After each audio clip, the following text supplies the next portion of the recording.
e nos levantou para a obra missionária.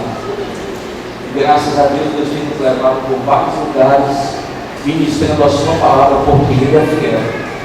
Então, que Deus possa te abençoar no nome de Jesus. E eu quero estender esse abraço a todo o povo de Freitas, a irmão Raimundo Silva, que Deus possa abençoar. É amigo nosso também no nome de Jesus. Amém, meus amados irmãos? Quantos querem ouvir a palavra de Deus? Diga agora. Então, a sua Bíblia comigo no livro de Apocalipse, capítulo 3.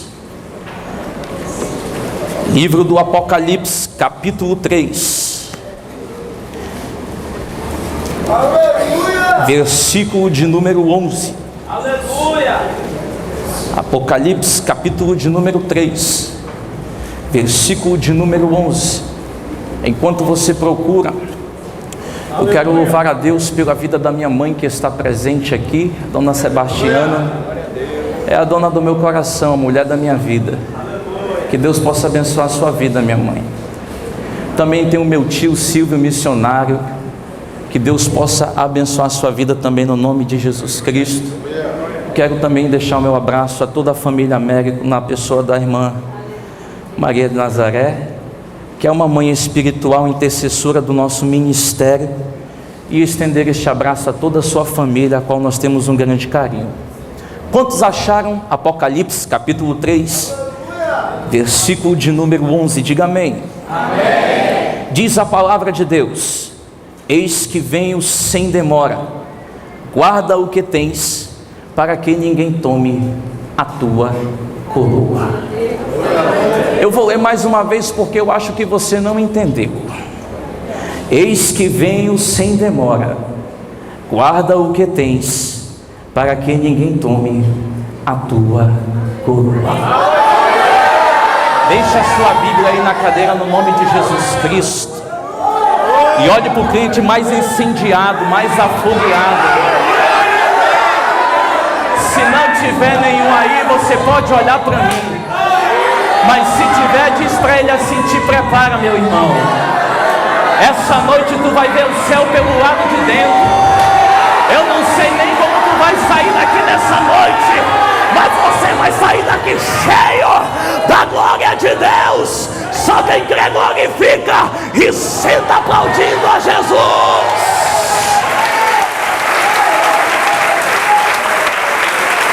Podeis se assentar no nome de Jesus Cristo. Aleluia, glória a Deus. Deus revelou ao meu coração, pastor Márcio, que nesta noite muitos daqueles que estariam aqui perderam o rumo do céu, não estariam mais no caminho, ou estariam pensando que estão no caminho que conduz à vida eterna. Mas Deus falou nitidamente aos meus ouvidos, irmão Raimundo Silva, que nessa noite aqueles que estavam perdidos desse caminho iriam reencontrar o caminho da eterna morada com o Senhor. Quando nós lemos o versículo de número 11 do capítulo 3 do livro de Apocalipse, nós queremos falar acerca de uma mensagem escatológica, porque o momento em que nós vivemos, ele é propício. A era em que nós vivemos, o tempo é propício. Quando falamos de arrebatamento da vinda de Jesus Cristo, nós estamos trazendo uma mensagem de consolo, uma mensagem de paz, uma mensagem de vida, uma mensagem de refrigério. Quando falamos de arrebatamento e de vinda de Jesus, estamos falando de perseverança, de fé, de persistência, de não desistir, de uma vida eterna de intimidade com Deus, porque justamente vivemos os últimos dias da igreja na face da terra, e esses dias a qual estão diante dos nossos olhos, estão com sinais estampados diante dos nossos olhos e diante da nossa face, e estes sinais muitas das vezes têm feito com que muita gente ainda não se perceba que a vinda do nosso mestre, ele está perto. O Senhor está tão perto de nós, até mais do que aquilo que a gente possa imaginar ou pensar. Ele está presente aqui nessa noite, porque Ele veio trazer uma alerta ao meu e ao teu coração. Ele veio reavivar a esperança, a chama que outrora, quem sabe, possa ter se apagado. Porque quando nós olhamos para esse texto e para o contexto da nossa sociedade, que é uma sociedade corrupta, que é uma sociedade onde aqueles que são poderosos têm pisado em cima daqueles que são fracos, daqueles que não têm, daqueles que não podem.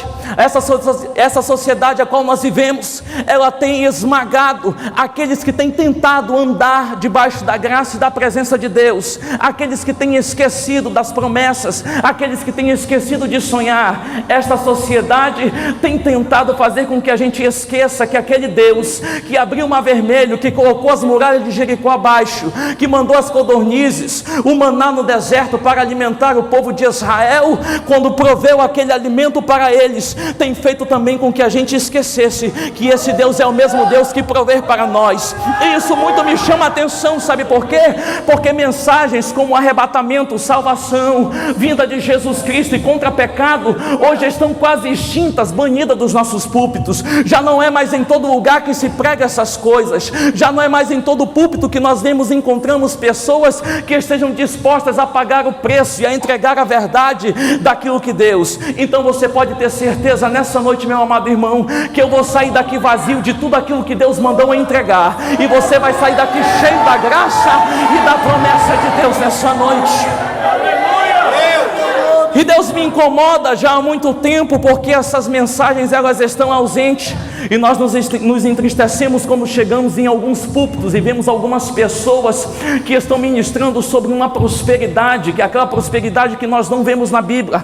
Ora, não me interprete mal, eu não tenho nada contra a prosperidade. Eu seria muito ignorante em falar para você que nós temos que viver uma vida de miséria. Quem é que não quer ter o melhor carro? Quem é que não quer ter a melhor casa? Quem é que não quer ter recurso financeiro para manter a sua família? Qual é o pai de família que não quer trabalhar, a mãe de família que não quer trabalhar para sustentar a sua família? Mas os nossos púlpitos estão cheios de pessoas que se dizem que são pregadores, mas que eu particularmente considero alguns empresários. Devem ser dono de fábrica de carro, ou então dono de imobiliária, saem distribuindo chave de casa, chave de carro para todo mundo. E aquelas pessoas que poderiam subir no púlpito para contar aquelas bênçãos que nós estávamos acostumados a ouvir. Outrora, Deus salvou a minha mãe, o meu pai, libertou a minha irmã da prostituição, o meu irmão do vício das drogas, o meu pai era um alcoólatra, ninguém dava nada por ele, mas Jesus resolveu passar e entrar na vida dele e libertar ele, porque nós estamos sedentos por isso. Nós queremos uma palavra diferente, queremos uma mensagem de glória, de poder, nós queremos avivamento. Então nós não podemos de maneira alguma perder o foco daquilo que Deus tem. Quisera Deus que nessa noite pudesse levantar pessoas que não fossem pessoas que estivessem preocupadas em ficar milionários, preocupadas em ter o carro, porque isso de nada adianta. Você pode desfrutar, você tem direito, mas de nada adianta. Hoje muita gente procura essas coisas, mas poucas pessoas, pastor Márcio, procuram pagar o preço, estar na presença de Deus. Ninguém hoje mais quer descer nas madrugadas, ninguém hoje quer jejuar. Muitos vão para a campanha atrás de carro e de dinheiro, mas ninguém vai atrás de vida, ninguém evangeliza, ninguém entra mais na boca de fumo nos bares com coragem, com intrepidez, com unção do Espírito, para evangelizar e arrancar aquelas almas que estão necessitadas não de dinheiro, não de carro, não de casa, mas de uma palavra de vida, de fé e de esperança. Quisera Deus que levante nessa noite. Deus vai levantar você. Deus vai levantar você para isso. Deus vai levantar você para fazer a diferença. Deus vai levantar você com essa unção, com essa graça, com essa intrepidez. Sim, para prosperar em toda a área, e muito mais do que prosperar, para se colocar na presença de Deus como um verdadeiro adorador, porque eu tenho certeza que Ele está aqui procurando nessa noite. Eu quero saber se tem adorador nesse lugar. Levanta a mão e glorifica.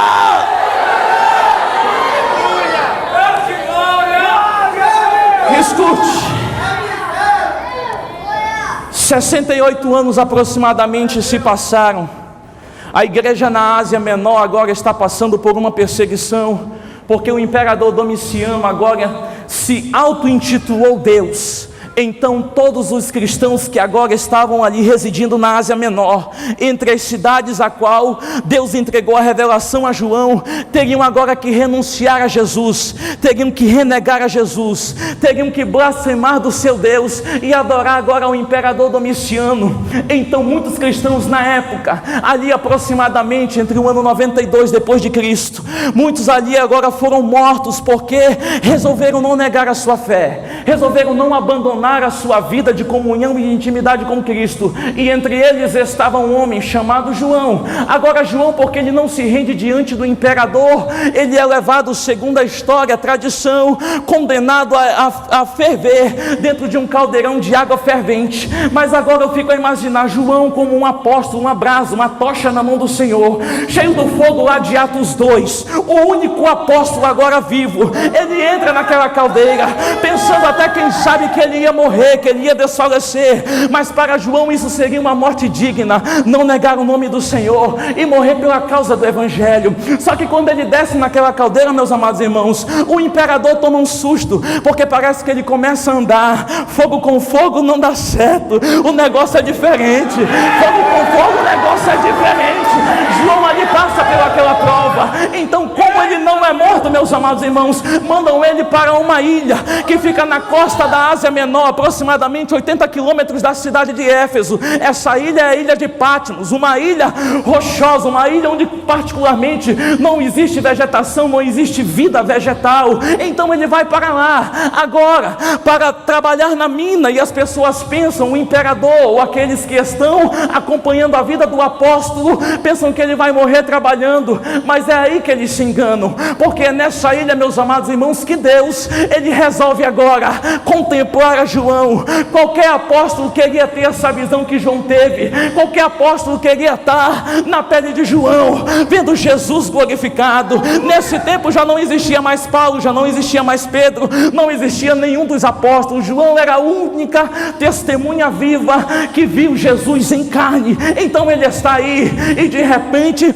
explode uma visão transcendental diante dos seus olhos. Ele começa a ver a Jesus, que não era aquele Jesus que estava banhado em sangue, que estava cansado quando saiu de Jerusalém para a cidade de Sicá, na Samaria.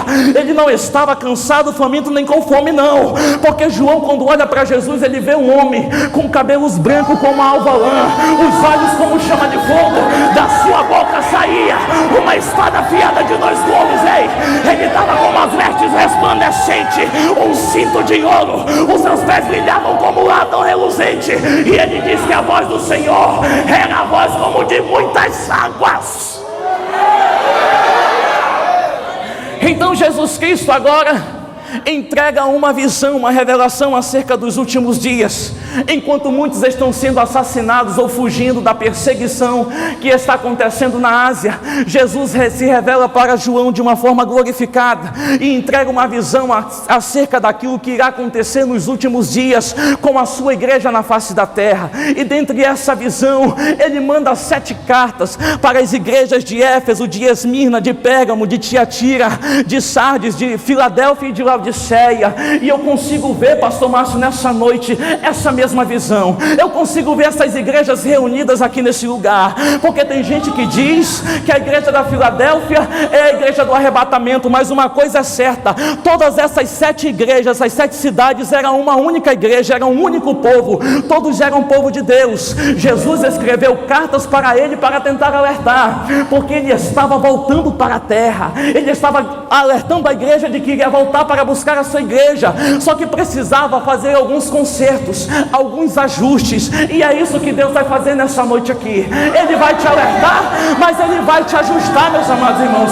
Eu consigo ver gente aqui que é a igreja de Éfeso, eu consigo ver aqui gente que é Esmirna, gente que é Pérgamo, gente que é Tiatira, gente que é Sardes, gente que é Filadélfia, gente que é Laodiceia. Eu consigo ver esse povo, porque Tiatira, irmão Márcio, era um povo que dizia que estava vivo, mas estava estava morto. A igreja de Éfeso dizia que tinha amor, mas o amor dela já tinha cessado, já tinha acabado. A igreja de Laodiceia era aquela igreja que era ela morta, ela não era nem fria e não era nem quente. Então eu consigo ver, parece que eu estou vendo o Senhor descendo uma carta nesse lugar aqui e direcionando algumas pessoas, porque em todas as cartas ele vai dizer para aquelas igrejas: eu sei as tuas obras. Quando Deus ele fala isso para aquelas igrejas, ele está dizendo: diante da minha presença não tem máscara, não adianta disfarçar. Eu sei que tu está com aparência de vivo, mas tu está morto. Eu sei que tu não tem mais amor. Para algumas pessoas ele está dizendo aqui: eu sei que você não me busca mais. Você diz que tem glória, mas a minha glória na tua vida já passou. Você não me adora, você não está na minha presença, você não desce mais no jejum, você não lê mais a Bíblia, você não sai da frente da novela, conhece todos os capítulos da novela, mas não conhece um capítulo da Bíblia. Não tem palavra na tua vida, tu não sai. Ei, não te preocupa não, eu vou entregar tudo. Hoje vai ser o cão amarrado e a peia comendo no lombo dele, e o nome de Jesus sendo glorificado. Só quem crê, só quem crê.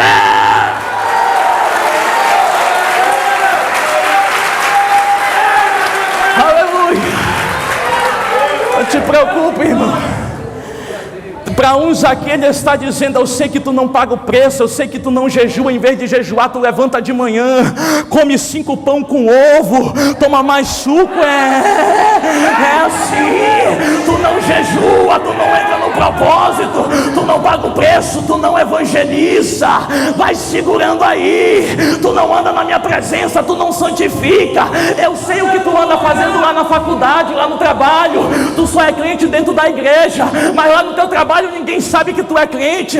Lá na tua faculdade ninguém sabe que tu é crente. Lá no teu colégio ninguém sabe que tu é crente. O teu vizinho não sabe que tu é crente.